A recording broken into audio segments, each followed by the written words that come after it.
The wheat harvest is getting underway in some parts of Oklahoma.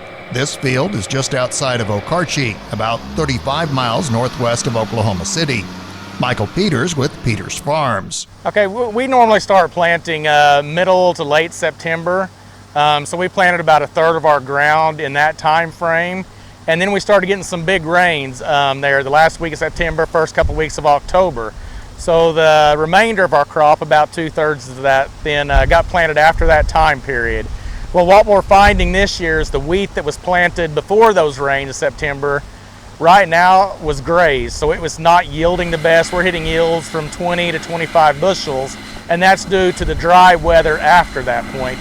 Throughout the winter and early spring, we just did not get the moisture it would take to fill that head, or for the grain to go ahead and fill properly. So that's kind of affecting our yield this year.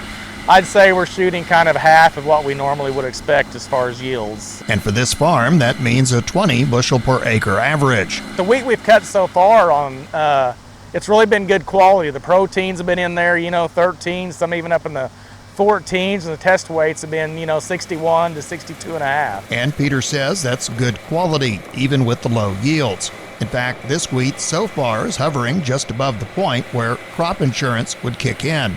Peters is doubtful that he'll need to file. No, some of this, we do have crop insurance on this, and it's going to be borderline as far as crop insurance paying or not. It's kind of based on your APH, your yield history from the past, and it's either having 85% or 65% of that they go off of to figure your yields for crop insurance.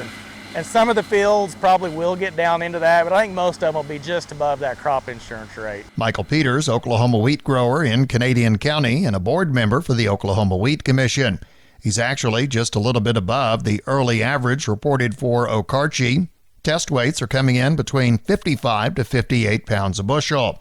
Kingfisher, which is just up the road to the north, is averaging test weights at 60 to 62 pounds per bushel, and protein 10.9 to 14%.